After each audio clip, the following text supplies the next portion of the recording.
woman-owned business, certified woman-owned business, so it did help me. Okay, so your And I'm WBE helping- certification. Yes, I Okay. do help a lot of businesses get their certification to be woman, minority, or veterans-owned businesses, because it does help open some doors. I mean, it does not help you to get a particular contract, but at least you're on the table and talking to the big guys, and they're considering you guys. I mean, again, you still have to perform as good as anybody else on the table, but they will be able to look at you, and for me, that is huge.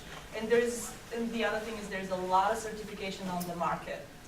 There is Department of Administration, there's Department of Transportation, there's WIVET, there is Minority Council. I mean, huge. If you're thinking about, I would like to get certified, I will encourage you, call me, and I will walk you through, just will give you advice which certification is right for you. A lot of times, depends on the field you're in. I don't even recommend certifying your business because it does not make sense. You will go through tons of paperwork, and some people can testify for that, and you will not be able to use your certification. And you'll be able, I mean, in some agencies, they charge a lot of money.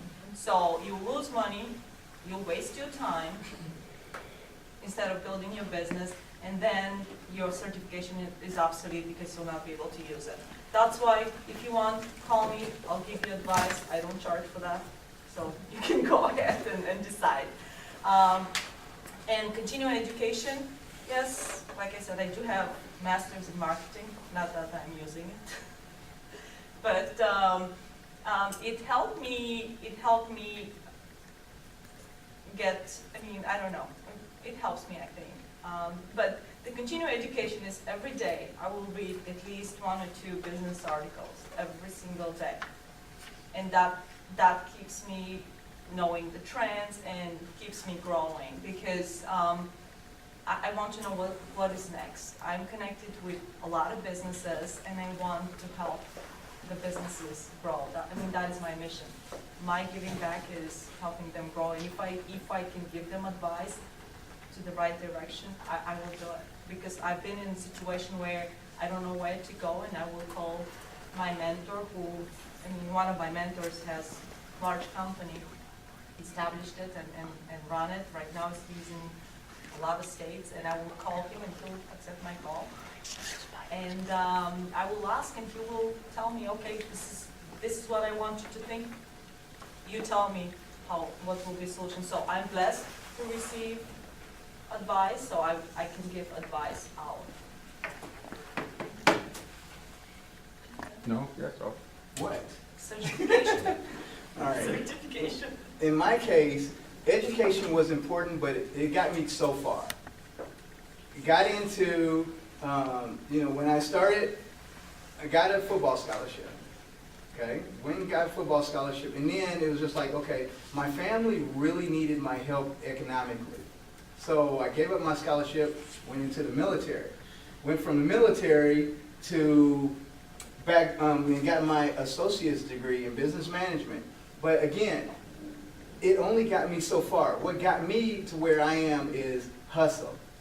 Getting up, we talk about this, getting up at 4 a.m. in the morning, going to work out, and then going in, doing your emails, doing your due diligence.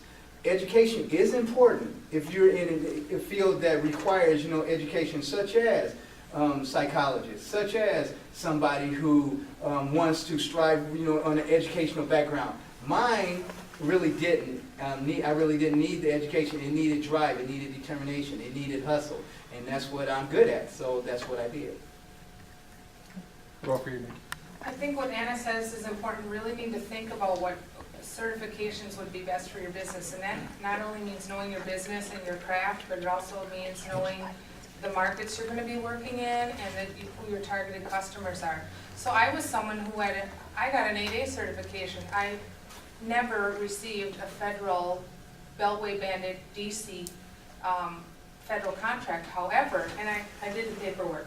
However, because the Small Business Administration comes in every year and they do an outside look at how are your business operations, policies, everything else, I could use that to market myself as a subcontractor to these big primes that are out in DC or wherever they are, to say I'm an 8A certified business. So your certification can be used as a marketing tool, and that's what I did in that case, because I got tired of being pissed of writing all these bids, you know, that I don't want to move to Washington DC. I don't mind getting on a plane, but I'm not going to live out there and be lobbying around and kissing people's rings and all the things that you have to do to be a Beltway bandit.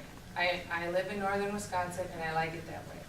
And beyond that, I also get certifications, or I become part of registries that are important to my industry. So evaluation is really important. So I'm in the U.S. Department of Education certified scientific evaluators. So my certifications or continuing education expand beyond I'm a woman and I'm Native. You know, they look at industry or content-specific certifications, which have been very helpful. Even being part of the Packerminer Protege program, you know, people, that's a great brand to be associated with, and I learned a lot of stuff, you know, so that has some clout. So you really need to think about where you spend your time, and there are some I have to have, because I work with government officials and I work with academia, and so you have to have advanced degrees.